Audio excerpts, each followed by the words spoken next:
Hey guys, what's going on? Today I got another early review for you guys. Today I'll be reviewing Until Dawn for the PS4. I'm going to give you guys my honest opinion of the game, tell you guys if I enjoyed it, and maybe we'll see if this game is right for you. Until Dawn is one of those special kind of games. It's one of those interactive movie type games like Heavy Rain or Beyond Two Souls. You know, with these kind of games, you really have to knock it out of the park with the story, because the gameplay is really not there. So the story has to be great. For these type of games, story really has to be on point. It has to be engaging. It has to be entertaining. Because, like I said, it's one of those interactive type of movie games. So gameplay is not really there. You're not really doing much. You're doing a lot of watching in this game. Quick background about myself. I'm not into the interactive type game so much. The only real interactive game that I really enjoyed was The Walking Dead Season 1. That game was honestly amazing. It's one of my favorite games of all time now.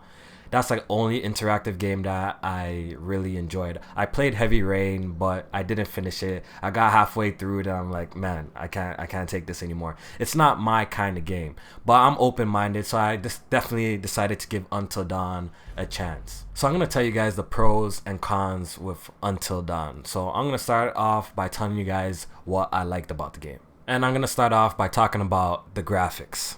The graphics is beautiful. This is a gorgeous looking game. Oh man, it's a really good looking game. The textures look great. The character models are amazing. The environments are very detailed. The lighting in the game is really good. It's a really pretty game. Until Dawn, really pretty game. The game has fixed camera angles like in the old school Resident Evil games and like The Walking Dead Season 1. Like you can't really rotate the camera around and stuff. It's fixed. Depending on what area you're in, like the camera angle will change automatically. The game is beautiful, guys. At some parts of the game I couldn't tell if this was a real person. At some times it was crazy. The game is, presentation wise, the game is very nice and looks clean and is very detailed. So thumbs up for having beautiful graphics. Okay, on to the gameplay. As you guys already know, like I said, this game is an interactive movie style game. So the gameplay consists of picking up items. You know, you have to rotate them. Every item that you pick up, you have to rotate them before it registers in as a clue. There's a lot of walking in this game. You're going to be walking a lot. And there's going to be a lot of quick time events, as you would expect in this kind of game. And I'm absolutely fine with quick time events. It's not a big deal because I know what kind of game this is, right? So I'm cool with the quick time events. I'm cool with everything. But this game, they were kind of bragging about how your whatever decisions you make really impacts the game and stuff like that. But what I noticed about this game, sometimes when you miss a quick time event, the shit happens anyways. You know what I'm saying? Like, it's kind of weird. There was a couple of scenes where I tested this out where I missed like quick time events for a jump on purpose to see if he would fall and like die or something. But no, he just stumbles and goes on. So they're kind of pointless at times. Like those kind of quick time events, I don't really get the point of them. Maybe they're just trying to keep you involved while, you know, you're watching the gameplay, I guess. And this is supposed to be a horror game, right? So obviously one of the questions that everyone's going to want to know is the game scary or not? And I'm going to tell you guys, this game is not scary at all. Not one thing really spooked me. There's a lot of pop-ups in it, but you know, you might just twitch a little bit, but it's not really nothing like I'm scared to proceed on, because it's not scary like that. It's really not.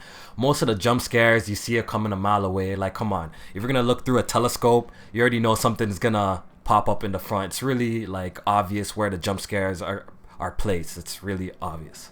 If you're a punk, you know, you're not into horror games, this might be the entry-level horror game you should play to, you know, build up some tolerance to get onto other scarier games. One thing that's very important in horror games is sound effects and sound, right? Because it builds the atmosphere and, you know, the tension. So the sound in this game is okay. It's nothing amazing. It's nothing that is going to really get you scared. If you're used to watching like scary movies and stuff, I'm telling you, this game is not going to scare you one bit. It's just okay. So the sound and the sound effects are alright. The atmosphere and the music is okay. It fits in, I guess. Like I said earlier in this video, where this game has to really, you would expect it to really knock it out the park, is the story. Is it interesting? Is it engaging? Does it keep you involved? Do you want to, like, is it the type of game that you want to press forward and continue playing, or you pop it in for a bit and you want to put it down because it's uninteresting, right? And I have to say, man, for the first 2 hours of this game, it's very slow paced and it's very boring. At least for me. For me it was. For you, you might feel different, but for me personally, the first 2 hours of this game is really, really dull and really, really boring. Basically, the first 2 hours consist of no really of the crazy murders or anything like that, and the jump scares are just like, oh, your friends are popping out of a bush, or doing little stupid jump scares like that. Basically, for the first 2 hours of this game, it's like that. Later on in the game, it does get a little bit more interesting, where the murderer is coming chasing after. So there is some exciting scenes in this thing, but most of the things are very predictable. Like I said, it's like one of those cheesy horror films, and that's what this game is supposed to be, I guess. But some will enjoy, some people won't enjoy. It's just how it goes. I don't want to really give away too much of the story because there is plot twists in it. There's like something that switches up, so I'm not gonna give it away, because if I give it away, then I'm just spoiling the game basically, right? But in my opinion, is the story good? It's okay. It's nothing that you're gonna keep with you for the rest of your life. It's nothing amazing. It's not emotional in any way. It's not gonna leave your throat dry like The Walking Dead. For me, it's just a okay story. You'll probably play through this game and put it on the shelf, like something like The Orders, something like that. You just play it once, or you try and get the platinum, then you put it down and you'll never look at it again.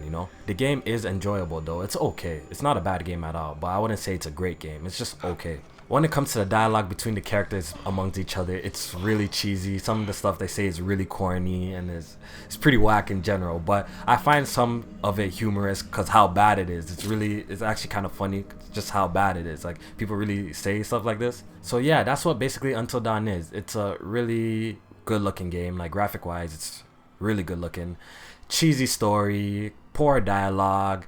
Story is okay. At points it has some interesting high points. It's one of those games that you gotta play it for yourself to see if you're into it. I say check out some more reviews, check out more impressions to see if you want to pick this up. It's definitely different. If you want to play something different, then you might enjoy this, because first person shooters, a lot of people are just playing shooters. That's how this industry is like going these days. If you want to play something different, this might be the type of experience that you're looking for. So will I recommend it?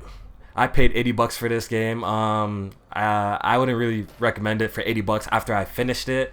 But if you've done your research and looked into the game and you see it's for you, maybe it might be worth the price that you like, the full price, retail price of the game. So it might be worth it for you.